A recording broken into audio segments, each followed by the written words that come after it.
Well, we may be heading towards Christmas, but we're also heading towards the end of the year and, of course, a new year, 2021. Joining me in the studio is the wonderful Tanya Unkovich. Thanks for joining me on the show. You are always welcome, Diane. It's always good to be here. So let's talk about this, because 2020, it's been said many a time before, unprecedented, a difficult year. Let's just move forward to 2021, shut the door on that one. But you're actually saying something a little bit different with this, and I like it. Yes, it's like, why write it off? Firstly, December's the best time to start getting excited about the next year, right? And instead of trying to wipe out 2020 and, oh my God, it was so difficult, I can't wait to slam the door on it, why not embrace the lessons that you learned? Why not reframe it and go, actually 2020 was one of the best years for me because I was able to see how resilient I really am.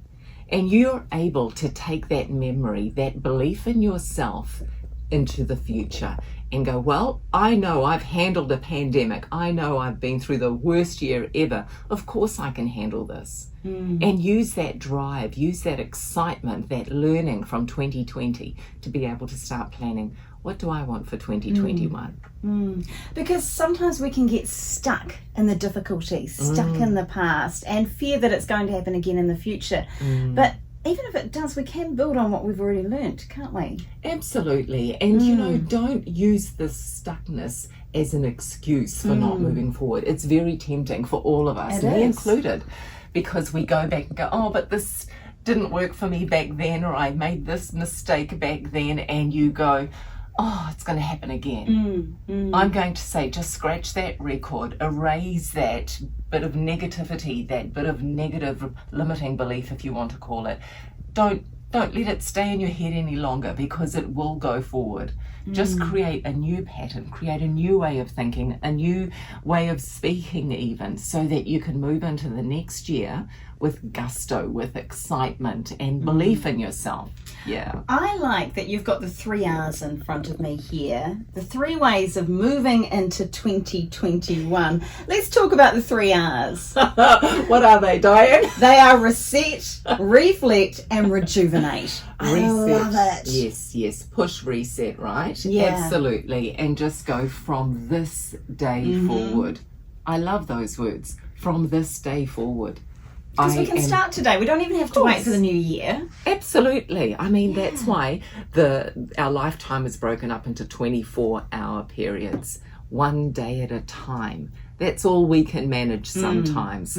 Push reset today and then move into the next hour. And what was that, Diane?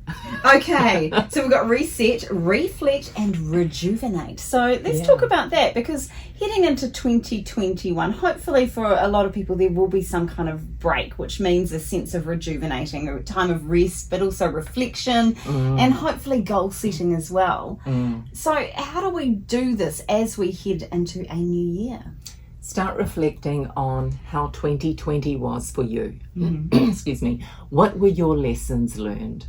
What are the things that were great about 2020? What are the things that brought you grief? How did you handle that grief?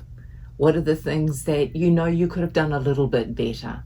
So reflect, but do it without shame. Do it without beating yourself up, because so often we go, God, I should have done that differently. So what? You didn't. From this day forward, I'm going to do things differently. Yes, it's great to reflect how many lessons you've learned and what it was like, but also use that lesson to rejuvenate yourself in every way possible to build for your next year, your future, even the following week.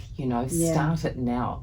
So this is in all areas of our life, right? Maybe our personal lives, our business lives. How would you do this as someone who perhaps has never taken the time to sit and reflect, ponder, but also think, okay, I'm not going to dwell here, I want to move forward.